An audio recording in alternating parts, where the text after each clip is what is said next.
L'explosion des beepers au Liban cachait un secret que les médias n'oseront jamais révéler. Et si tu veux le découvrir, regarde ça.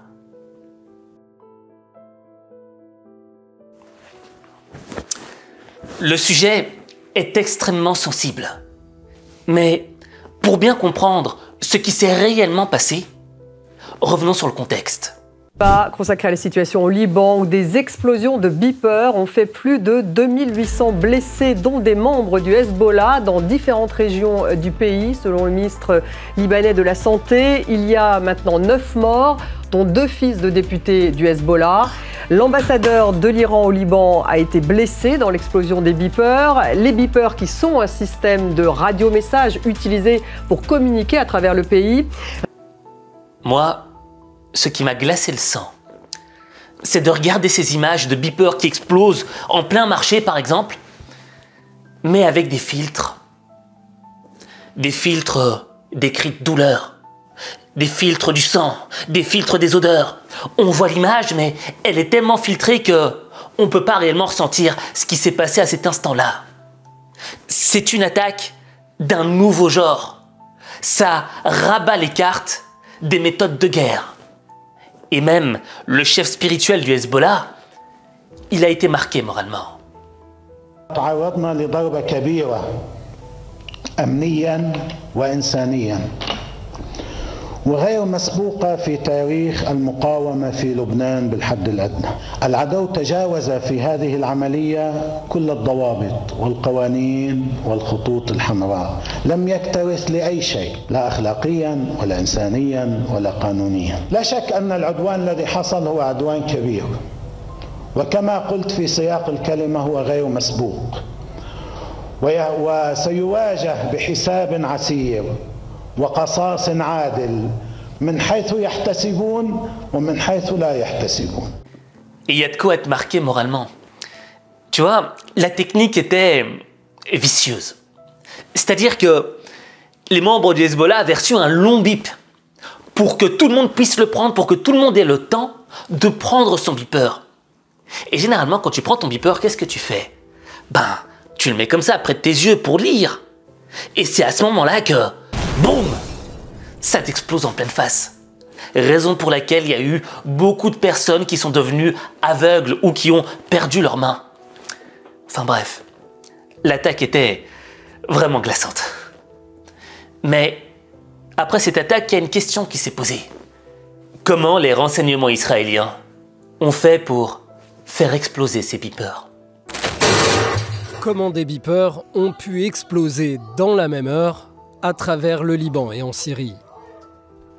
Selon plusieurs sources ainsi que le New York Times, le Hezbollah aurait commandé plus de 3000 beepers à une entreprise taïwanaise appelée Gold Apollo. Et le journal précise, citant des sources américaines, « Les beepers ont été modifiés avant d'atteindre le Liban. Le matériel explosif, environ 56 grammes, a été installé à côté de la batterie dans chaque beeper. Un interrupteur a aussi été installé, pouvant être activé à distance pour déclencher l'explosion. » La plupart des beepers commandés par le Hezbollah seraient des AR-924 résistants à l'eau, comme celui-ci présenté sur la chaîne YouTube officielle de Gold Apollo. Au siège de l'entreprise taïwanaise, le fondateur de Gold Apollo déclare que les appareils n'ont pas été fabriqués à Taïwan, mais en Hongrie, sous licence, par une entreprise appelée BAC KFT. Cette entreprise coopère et travaille avec nous depuis environ 3 ans. Ils voulaient fabriquer des beepers et m'ont demandé s'ils pouvaient utiliser notre nom. La plupart des experts excluent le fait que la batterie seule aurait explosé à cause d'un défaut de fabrication ou d'un piratage. On sent que le patron de cette société taïwanaise, il n'est pas très à l'aise. Et je le comprends. Je pense que les renseignements israéliens ont créé une société écran en Hongrie. Et bon, je sais pas comment ils ont fait, mais tu vois, en termes de renseignements généraux, c'est du grand art, surtout au niveau technique. Mais l'aspect technique, ce n'est que la deuxième couche de l'opération. Parce que le vrai cœur nucléaire de l'opération, c'est quelque chose dont tu as entendu parler nulle part dans les médias. pour que tu puisses comprendre le cœur nucléaire, le secret qui a permis cette opération qui était du jamais vu, je te propose qu'on reparte quelques mois en arrière. Je ne sais pas si tu te souviens, mais l'ancien chef politique du Hamas avait été tué en Iran. Ce sont les dernières images officielles d'Ismaël Haniyeh. En compagnie de hauts dignitaires iraniens, il assiste à Téhéran à la cérémonie d'investiture du nouveau président Massoud Pezeshkian. La suite des événements est pour le moment mystérieuse. Selon les médias iraniens, Ismaël Haniyeh serait rentré dans sa résidence du nord de la capitale avant d'être frappé par un missile. Sa mort est confirmée rapidement par les gardiens de la révolution. Ismaël Haniyeh a été pris pour cible et le chef du bureau politique du Hamas et l'un de ses gardes ont été assassinés après que leur résidence à Téhéran a été touchée. La cause et les dimensions de cet incident font l'objet d'une enquête et les résultats seront annoncés ultérieurement.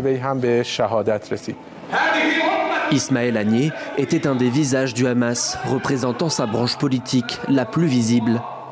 Né dans le camp de réfugiés de Chati à Gaza en janvier 1963, il avait rejoint le groupe comme militant dès sa création en 1987. De là, il avait gravi les échelons et occupé diverses fonctions. En 2006, il est tête de liste du Hamas et remporte les élections face au Fatah. Après cette attaque, le gouvernement iranien a dit qu'ils allaient faire payer aux Israéliens. Mais ce qui a vraiment marqué les esprits, c'est que Ismaël Haniyeh était en territoire ami lors de l'investiture du nouveau président.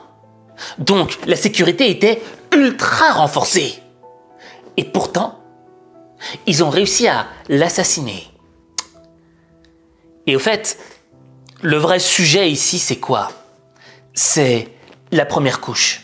La première couche qui te permet de réaliser des opérations techniquement difficiles.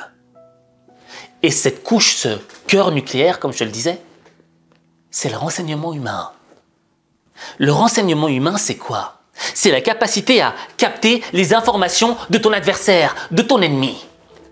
Et l'un des meilleurs moyens de capter ces informations, c'est de retourner les gens.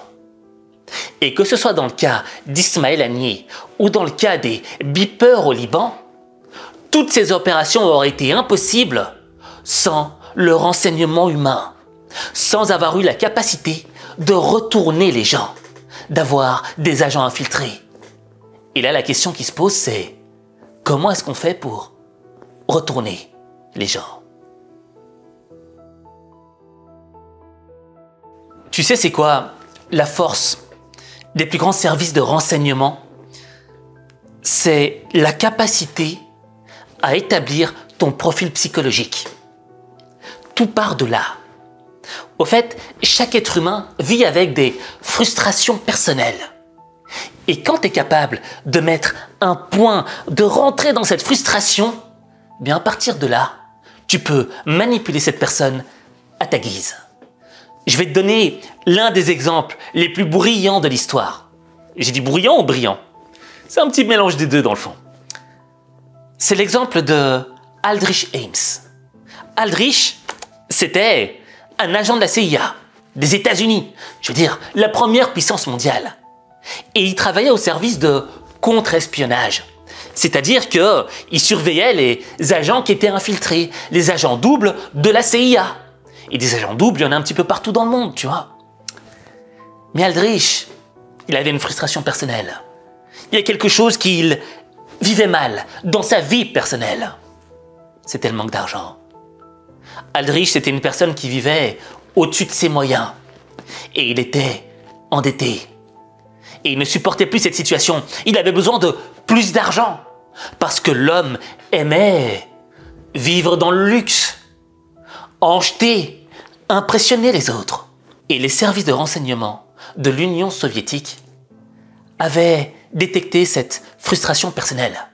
Ils avaient établi son profil psychologique. Et à partir de là, ils ont commencé à l'approcher. Avec quoi? De l'argent. De l'argent qui lui permettrait de vivre la vie dont il rêvait. Et Aldrich Ames était tellement frustré par le manque d'argent qu'il a fini par accepter de travailler avec l'Union soviétique. Et le truc, c'est quoi? C'est que l'Union soviétique a découvert qui étaient les agents infiltrés au sein de son propre renseignement. Ce qui a fait beaucoup de morts. Aldrich a été attrapé, je crois, en 1994. Sanction, prison à vie, sans possibilité de libération.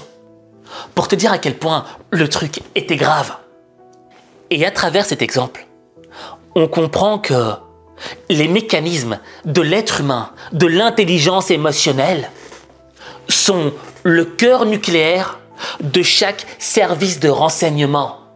L'aspect technique, c'est hyper important. Mais le renseignement humain, c'est la base de tout.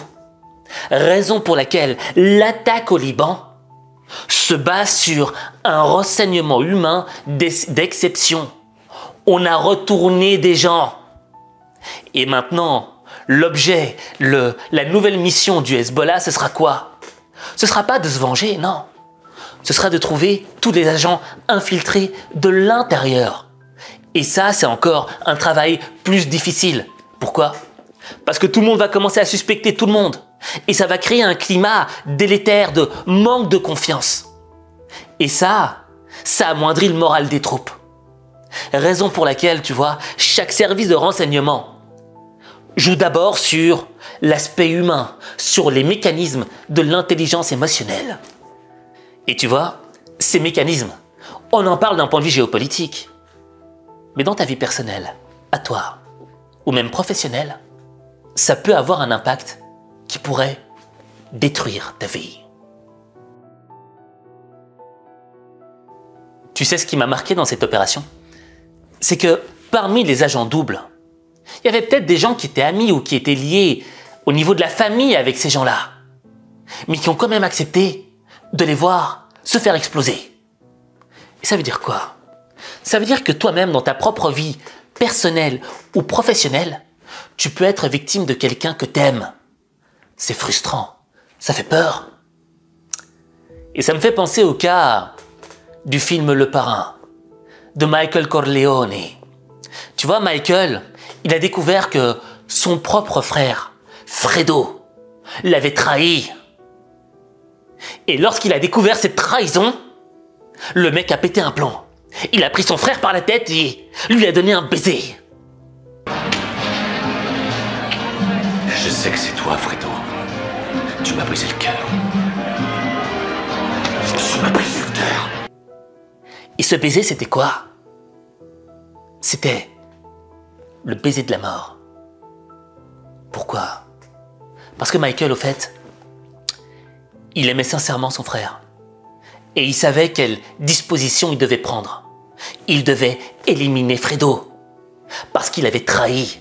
Il avait trahi la famille. La chose la plus essentielle dans la vie. Et tu vois, dans nos vies, on va tous rencontrer des Fredo. Que ce soit au niveau de la famille ou même de l'entreprise. Mais quel est le dénominateur commun de tous ces agents doubles, de tous ces Fredo Corleone? C'est la frustration. En réalité, tu peux corrompre un être humain de 4 manières. La première, c'est l'argent. La deuxième, c'est le sexe. La troisième, c'est l'idéologie. Et la quatrième, c'est celle qui fait mouche. C'est celle qui marche le plus. L'ego. Pourquoi l'ego?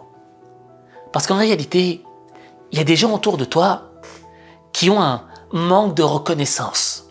Ils ont l'impression qu'ils ne sont pas appréciés à leur juste valeur. Et à l'intérieur, ça commence à travailler.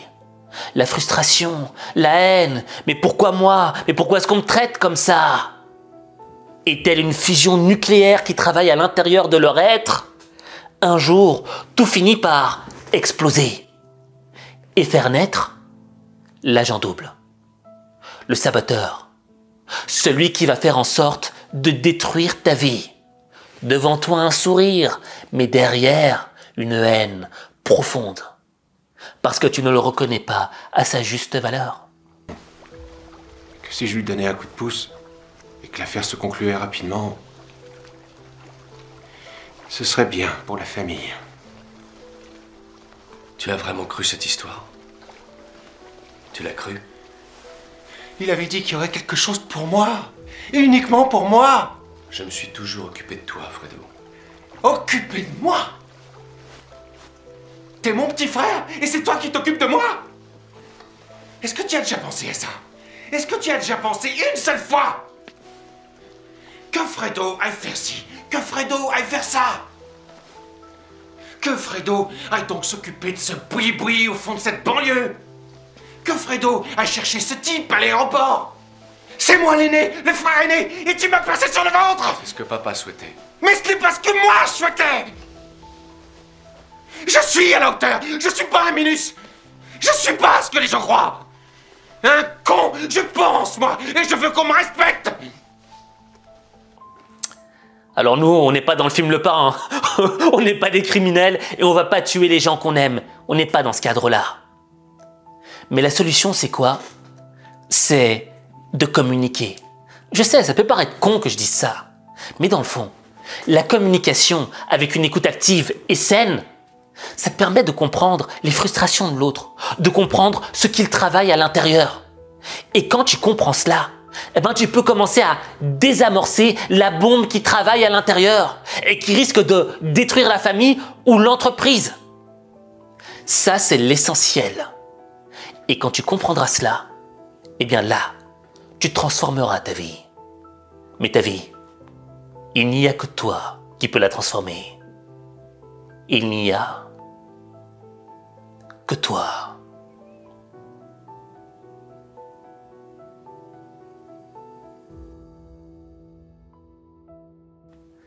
Tu vois, il y a des fois où je me dis, putain, mais si dans ce monde, pouvait juste ne pas y avoir de guerre et avoir une paix entre tout le monde. Mais c'est naïf. Parce que le problème, c'est quoi? C'est les ressorts de l'intelligence émotionnelle. Parfois, l'humain est incapable de gérer ses propres émotions, raison pour laquelle il va faire des choses qui vont être ou qui vont aller au-delà de la ligne rouge. Maintenant, tu vois, à travers cette vidéo, tu as compris l'importance de l'humain. Au fait, toi, dans ta vie, la chose principale avec laquelle tu vas avoir des interactions, ce sont les autres êtres humains.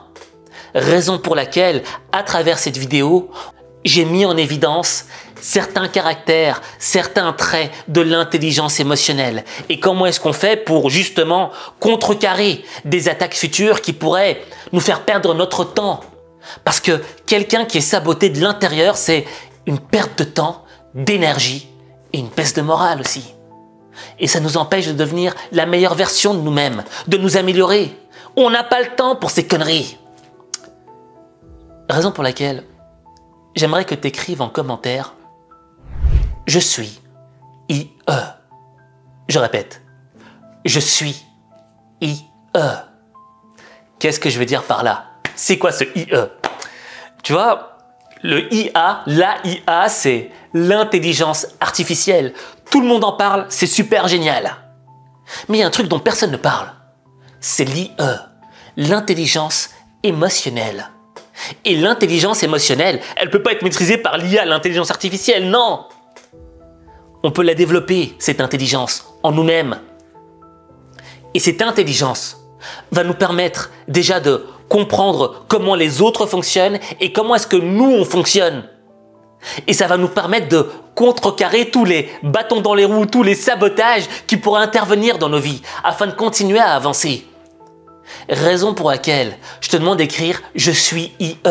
Parce qu'en écrivant « Je suis IE », tu fais partie de ces gens qui sont conscients que l'intelligence émotionnelle est une arme de destruction massive dans ta vie lorsque tu la maîtrises.